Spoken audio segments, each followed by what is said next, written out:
Amis téléspectateurs, bonsoir. Une fois de plus, nous vous retrouvons pour la vie des maîtres. Mais cette fois-ci, il faut dire que c'est un déplacement spécial. Donc, nous faisons ce soir un spécial Benin. Installez-vous confortablement. Le bon Benoît Habitant nous retrouve encore ce soir. Bonsoir, maître. Bonsoir à toutes et à tous. Bonsoir, Laetitia. Alors, un spécial Benin parce que vous allez vous déplacer pour le Benin très bientôt. Mais il faut dire qu'on veut d'abord comprendre c'est quoi un maître. Un maître, c'est celui qui, justement, apporte un éclairage, c'est tout. Voilà la définition. Mais je n'ai jamais pensé et cru que j'étais vraiment un maître. Je pense toujours que je suis quelqu'un qui inspire les autres. Je suis un objecteur de conscience. Je préfère le parler ainsi, mais si vous m'accordez le terme de maître, si ça veut dire que inspirer les autres, c'est devenir un maître, ah oui, j'en suis un. Et les véritables vestiges du maître, ou alors les véritables attributs du maître, c'est qu'il se déplace de part en part pour donner un enseignement de proximité. Oui, un enseignement de proximité, maître, vous le dites, mais c'est quoi le but exact de cet enseignement? Le but, c'est quoi? C'est de pouvoir éclairer. Comme je l'ai dit, le maître, c'est celui qui éclaire. Alors, mon but pour lequel je donne un enseignement, c'est l'éclairage. L'éclairage, donc, c'est également ce pourquoi vous allez vous déplacer très bientôt pour le Benin. Mais bien entendu, c'est-à-dire qu'apporter un éclairage sur un certain nombre de zones d'ombre qui sont incomprises par les uns et les autres. C'est-à-dire les mystères font la révélation même de la vie.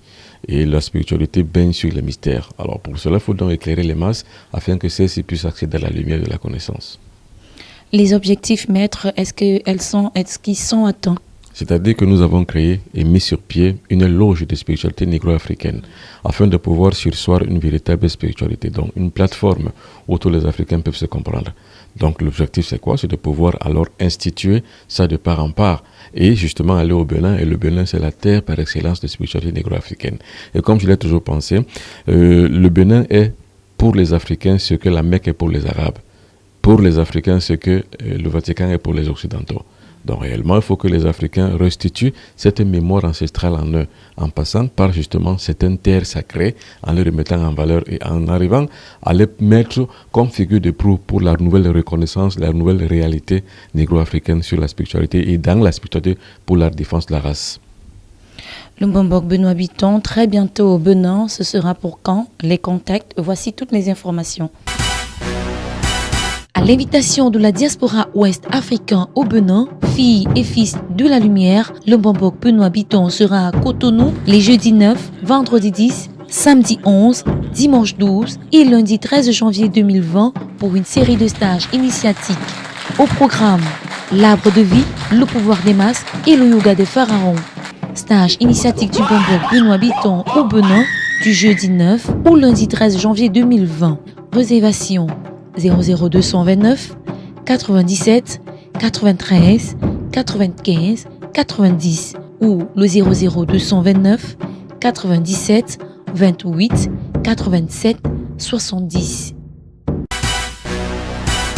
Alors de retour sur le plateau, maître, parlant maintenant à présent de l'idéologie. C'est quoi exactement l'idéologie? L'idéologie, c'est-à-dire que c'est une vision du futur. C'est-à-dire qu'en fait, une idéologie, c'est quoi? C'est un pouvoir vertical. C'est-à-dire que l'idée est avant et les gens la suivent. C'est-à-dire que la masse suit une idéologie. La masse suit les éclairages et les jalons qu'ont posés les précédents. Alors, ce qu'on pourrait appeler encore une idéologie, si vous vous référez un peu dans la culture négro-africaine, enfin judéo-chrétienne, je veux dire, vous allez voir que dans la Bible, on parle des prophètes. Et les prophètes, c'est qui? C'est des gens qui mettent en avance une lumière à travers laquelle les autres vont s'éclairer. Ceux qui viennent arrière. C'est ça qu'on appelle le pouvoir vertical. Donc l'idéologie, c'est un pouvoir vertical. Le pouvoir vertical, il faut exactement avoir la connaissance. Maître, comment faire pour avoir la connaissance spirituelle? Et bien entendu, la connaissance spirituelle indique deux choses. Déjà qu'on détruise en soi tout credo, donc toute croyance.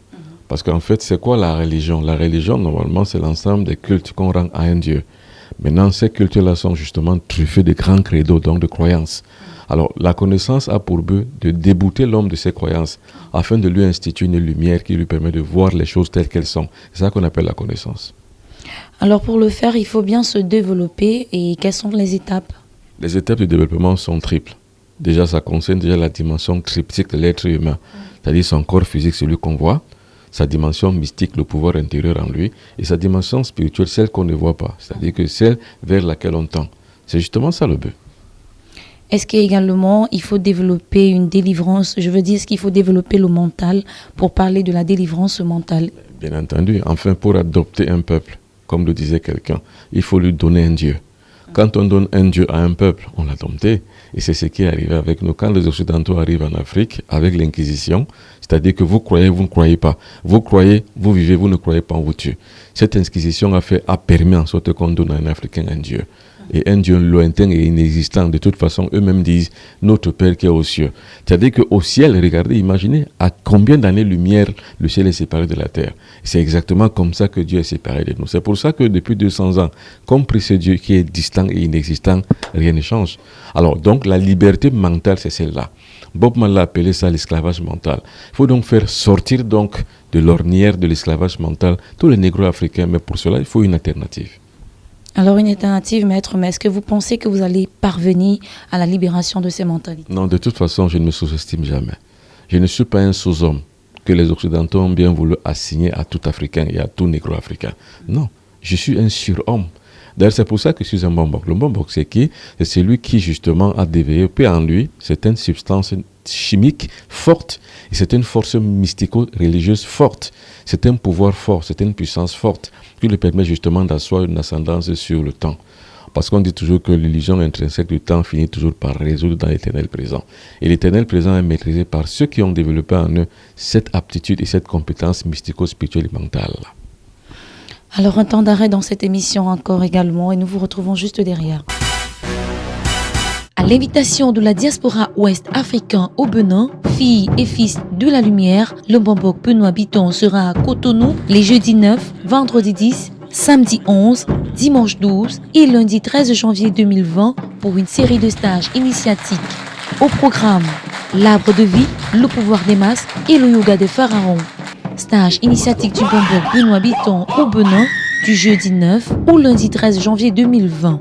Réservation 00229 97 93 95 90 ou le 00229 97 28 87 70. Alors de retour, maître, nous avons envie de savoir, est-ce que les ancêtres également ont une influence sur nous les Africains? Et bien entendu, en fait, en Afrique, les morts ne sont jamais morts. Les morts ne sont pas morts. C'est-à-dire que tous ceux qui sont partis revivent encore au quotidien avec nous. C'est pour ça que d'ailleurs, même dans tous les villages africains, vous allez toujours trouver qu'une tombe est dans la cour, une tombe est dans la maison. Une tombe est toujours là comme le symbole de la marque de présence et de déférence extérieure de celui qui a disparu. Donc les morts ne sont jamais morts. Donc l'ancestralité est une résonance qui prépare le futur. C'est pour ça que je parle de caisse de résonance. Et c'est pour ça qu'au cours de mon périple au Bénin, nous allons parler de l'arbre de vie. L'arbre de vie qui est cette caisse de résonance qui permet que nous puissions entrer en contact avec nos ancêtres. Donc il sera question donc dans le retour au Bénin natal, le retour des consciences mortes négro-africaines sur la terre sainte qui est le Bénin. Nous parlerons donc justement de retour à l'ancestralité. Retour à l'ancestralité, c'est-à-dire qu'il faut toucher au plan supérieur. Mais comment alors, maître? Et bien entendu, il faut savoir que nous avons ce qu'on appelle le monde templier. Le monde templier est extérieur à notre monde physique et visible, parce que le monde physique et visible est celui que nous touchons, que nous voyons, qui est perceptible par nos cinq sens. Mais le monde invisible, où vivent un certain nombre de forces supérieures, dont les ancêtres par exemple, sont justement liés et fixés par une porte induite. Il faut passer par cette porte induite. C'est d'ailleurs la raison pour laquelle nous parlons donc des masques, le pouvoir des masques. Le pouvoir des masques permet à un individu de pouvoir entrer en contact avec l'ancestralité, en même temps que par exemple le monde supérieur, en même temps que les puissances supérieures, en même temps que dans le temple, il existe des forces spirituelles, invisibles et en même temps justement entrer aussi en contact avec les ancêtres. Oui, dans nombreuses de vos vidéos, vous nous parlez de l'éveil des consciences cosmiques. Est-ce que, comment le comprendre, nous qui sommes du monde physique? Oui, la conscience cosmique, c'est quoi? C'est-à-dire que l'avoir la conscience de la cosmologie, de la cosmogonie. Parce que cosmologie et cosmogonie, c'est deux choses qui sont tout à fait différentes. Cosmologie, ça veut dire quoi? Ça veut dire que l'histoire du cosmos. Mais cosmogonie, c'est l'ensemble des forces qui habitent le cosmos. Et maintenant, la mystagogie, c'est l'ensemble des forces qui sont contenues dans un culte et dans un rituel donné afin de pouvoir asseoir une influence sur le destin. C'est ça qu'on appelle justement la force mystique. Or, cette force mystique-là, justement, ça se retrouve dans tout ce que nous faisons. C'est-à-dire que dans ça retrouve tout ce que nous avons, tout ce que nous sommes, ces forces-là se retrouvent en nous. Or, l'individu qui se croit être un individu qui vit dans une société doit connaître toutes ces forces pour être plein. Parce que la plénitude de l'être humain ne se résume pas seulement à développer l'intellectualité et l'intellectualisme, c'est-à-dire être bardé de diplômes, mais à n'avoir aucune connaissance sur soi-même, sur le monde invisible qui est autour de nous, mais que nous ne comprenons pas. Rien ne sert donc de vivre dans un monde et dans un système où on ne comprend pas l'au-delà. Il faut comprendre donc l'au-delà. Et en comprenant donc l'au-delà, c'est un autre format d'existence. Et ce format d'existence permet qu'on puisse résister justement aux forces influentes extérieures qui nous agressent, comme par exemple les maladies qui proviennent par exemple des déchets toxiques, qui proviennent par exemple de l'alimentation que nous importons, parce qu'il faut savoir que nous ne produisons rien du tout. Nous sommes dépendants alimentairement, économiquement, financièrement, écologiquement. Alors donc, les forces en présence qui sont avec nous, nous pouvons entrer en contact avec elles si nous nous développons mystiquement et spirituellement.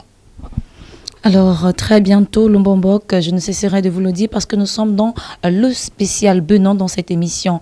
Les contacts pour ceux qui souhaiteraient rencontrer Lombombok au Benin, le 00229 97 93 95 90 ou encore le 00229 97 28 87 70.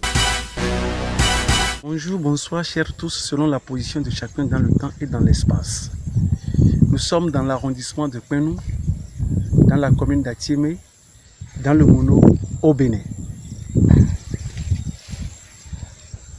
C'est ici que nous comptons accueillir désormais le plus somptueux site spirituel. Un site qui s'y prête à notre rêve par sa richesse, on ne peut plus citer. Un grand lac offrant son vent frais, situé à peine à 15 minutes de marche et 1,5 km de la voie inter-État. Le périmètre offre aussi une richesse hors pair par sa teneur en éléments fertilisants et donnant libre cours à une agriculture diversifiée et s'étend sur plus d'une vingtaine d'hectares. C'est ici même que nous allons hisser le premier drapeau de notre retraite spirituelle. La nature et l'homme y trouveront certainement un dénominateur commun, gage d'une complicité jamais dévoilée. Mesdames et messieurs, merci de rester fidèles à cette émission. Dernière partie pour cette émission, pour dire que nous allons rentrer en gare bientôt.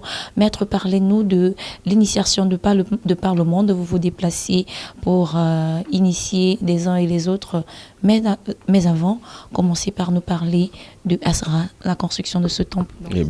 Bien entendu, il faut maintenant, une fois on a développé cette force en soi, il faut maintenant asseoir une forme de diffusion de cette connaissance. Eh bien, c'est ce que j'ai commencé à faire depuis plus de 10 ans, 15 ans déjà. Je parcours le monde entier à la recherche de tous les niveaux où s'amoncellent les négro-africains. J'arrive toujours à apporter une pierre à l'édification d'un nouveau monde, c'est-à-dire d'un nouveau corps de sciences et spirituelles qui permet que les négro-africains puissent se retrouver au cœur de leur propre race afin d'asseoir des facteurs de protection de la race pour que ceux-ci ne soient pas exterminés dans le temps et l'espace, parce que c'est ce qui risque d'arriver si rien n'est fait. Alors maintenant, j'ai créé donc Asra. Asra qui est l'Académie des sciences spirituelles pour la Renaissance africaine. Je dis bien des sciences spirituelles, parce qu'il y en a plusieurs. Ces sciences spirituelles sont connues pour ceux qui connaissent bien l'Égypte antique, qui était entre les mains des pharaons, qui sont la figure de proue de la civilisation actuelle où nous avons, qui est même la porte de la civilisation occidentale, parce que les bases même de la science, c'est en Égypte. Bon, donc justement, Asra donc est donc la Renaissance qui remet donc en phase ces forces endogènes, c'est-à-dire que cette science endogène qui permettent que nous puissions nous retrouver. Parce que c'est ça qu'il faut aujourd'hui. Il faut réveiller la spiritualité négro-africaine. Or, il n'y a pas de spiritualité sans science et il n'y a pas de science sans spiritualité. Donc, les deux vont de pair. Alors, donc, j'ai donc créé donc ces académies afin que nous puissions donc trouver les voies et les moyens pour pouvoir transmettre ces sciences-là. C'est pour ça justement qu'il faut trouver maintenant un temple. Et un temple qui réside dans une terre sainte. Cette terre sainte, c'est le Bénin. Et c'est justement pour ça que dans le Mono, pour ceux qui connaissent le Bénin, c'est dans le Mono où ça va se trouver. Et le Mono est environ à 150-200 km de Cotonou. Donc il faut rappeler que votre déplacement vers le Bénin fera office de pose de la première pierre. Bien entendu, c'est la pose de la première pierre justement qui est la figure angulaire même de mon déplacement au Bénin. Mais j'en profite simplement comme il y a là-bas les filles et les fils de la lumière qui ont besoin que nous puissions apporter une pierre à l'édification et à la ravivance de leur propre spiritualité. Nous allons en profiter pour ça. Mais la pierre angulaire, la figure angulaire, la cheville ouvrière même de mon déplacement pour le Bénin, d'ailleurs je l'ai annoncé quand je rentre du Canada, c'est justement la pose de la première pierre de la construction du tout premier et le plus somptueux site de spiritualité négro-africaine. Ce sera en terre béninoise, la terre sacrée, la Mecque des Africains. Alors, il faut dire que très riches sont vos voyages initiatiques. Quel apport dans ce domaine que vous faites, l'initiation des peuples? Oui, mais bien entendu, l'initiation des peuples, ou alors l'initiation du peuple négro-africain. Je préfère bien m'en tenir jusque-là, mais même si, même les Occidentaux ont droit, parce que la spiritualité, en fait, elle est une verve diverse, mais qui doit résoudre et coudre une verve universelle. Parce que la spiritualité est universelle. C'est sauf l'interprétation du cosmos diffère d'un peuple à un autre. Donc la spiritualité négro-africaine, elle est pareille comme toutes les autres civilisations. Alors donc, la masse a besoin donc de connaissances. C'est pour ça que j'ai parlé de pouvoir vertical de l'idéologie qui permet qu'on puisse asseoir une force mentalisée qui permet que nous puissions nous retrouver et enfin d'être en phase avec nous-mêmes. Aujourd'hui, on n'est pas en phase avec nous-mêmes. L'Occident a pris le pas sur toutes les micro-sociétés de tout ce que nous faisons et tout ce que nous sommes. Dans nos mentalités, nous avons l'Occident.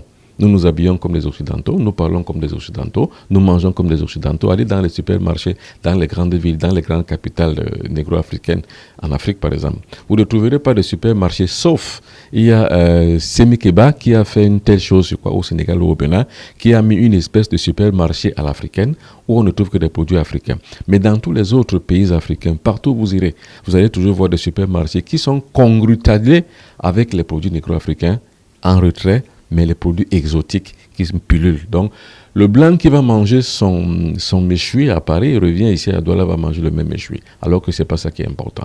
Toi, le Camerounais qui va en France, tu ne vas manger que dans le supermarché des Blancs.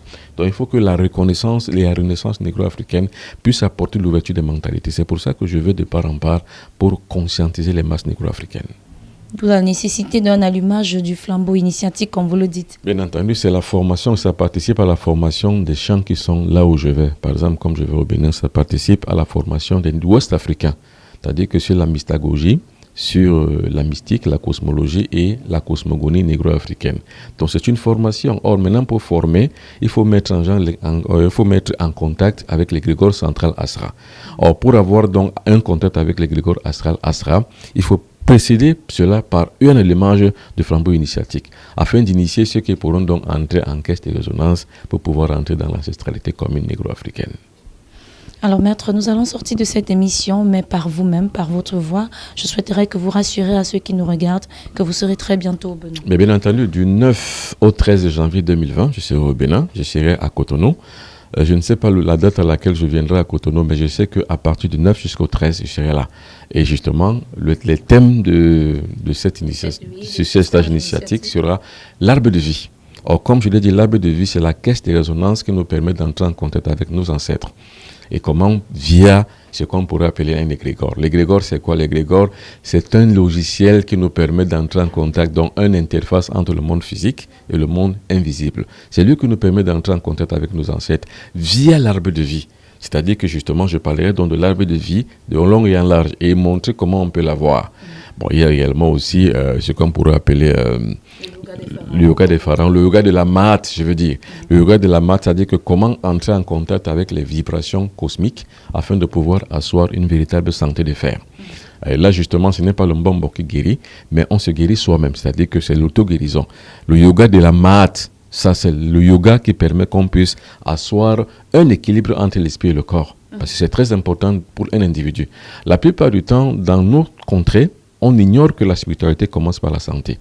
Et si on n'est pas en bonne santé, on ne peut pas être un bon spirituel. Donc il y aura également aussi, en fin de compte, il y aura aussi, on va dire ça comme ça, le pouvoir des masques. Le pouvoir des masques, c'est-à-dire que les masques permettent à un individu de pouvoir entrer en contact avec les forces supranormales. Ces forces supranormales qui pullulent le monde, qui sont avec nous, ces vibrations-là nous baignent, mais sans les connaître. Il faut donc avoir la capacité de pouvoir changer son destin avec les masques. Mais comment ça se passe? Justement, c'est ça qui sera dit au cours de ce stage. Maintenant également, bien éventuellement, nous irons dans le mono pour ceux qui voudront nous suivre pour la première pause de la construction du plus somptueux temple négro-africain jamais connu en Amérique, jamais connu en Afrique, jamais connu nulle part ailleurs au monde. Ce temple-là donc sera donc un lieu de pèlerinage, un lieu de méditation, un lieu de prière, un lieu de mystagogie, comme je l'ai dit, un lieu de cosmogonie et de cosmologie pour nous négro-africains. Ça nous permettra d'avoir justement une plateforme commune, un peu comme Israël est pour les juifs. Le juif qui soit américain, qui soit français, qui soit anglais, qui soit chinois, qui soit n'importe quoi, nord-africain, arabe, il retrouve toujours sa fibre, sa plateforme, sa souche au niveau de l'Israël. Parce que l'Israël est la terre par excellence sacrée de tous les juifs. Mais maintenant, même comme par une forme d'assimilation culturalistico-mystico-religieuse, on veut nous faire croire que nous sommes tous des descendants d'Abraham. Moi, je n'en suis pas. Je suis un descendant kamite. Et ce descendant donc que je suis me permet donc d'avoir et asseoir ma spiritualité au fond de moi-même et de savoir qui je suis, parce que je sais d'où je viens et je sais où j'irai. Et je sais que ma destination finale sera donc en terre béninoise. Alors nous osons croire que ce n'est pas tombé dans les oreilles des sourds, mais avant de partir, je vous conseille de regarder toutes les informations concernant le Bénin, c'est-à-dire les contacts, les dates auxquelles le Bombok sera au Bénin. Vous voulez ajouter quelque chose, maître? Je voulais peut-être passer un des remerciements bien huilé à Madame Émilie Tosso. Oui. Il faut savoir que c'est Madame Émilie Tosso qui nous offre justement 1 hectare de ces 20 hectares de terre qu'elle a dans mon nom. Elles offrent à Asra pour le bienfait de toutes les missions que nous faisons, pour le bienfait justement et la congratulation de ce que Asra fait de par le monde. Elle nous donne donc grâce à 1 hectare. Et 1 hectare vaut 10 000 mètres carrés pour pouvoir construire donc ce temple somptueux de spiritualité négro-africaine. Donc, merci beaucoup Madame Émilie. Alors, d'ici à là, comme je le disais, avant de partir, regardez d'abord les informations concernant le déplacement du Bombok. Mais derrière, je n'y serai plus. On se retrouve dans un autre numéro. À l'invitation de la diaspora ouest africain au Bénin, filles et fils de la lumière, le Bombok Benoît Bitton sera à Cotonou les jeudis 9, vendredi 10, samedi 11, dimanche 12 et lundi 13 janvier 2020 pour une série de stages initiatiques. Au programme, l'arbre de vie, le pouvoir des masses et le yoga des pharaons. Stage initiatique du Bombok Benoît Bitton au Bénin du jeudi 9 au lundi 13 janvier 2020. Réservation 00229 97 93 95 90 ou le 00229 97 28 87 70.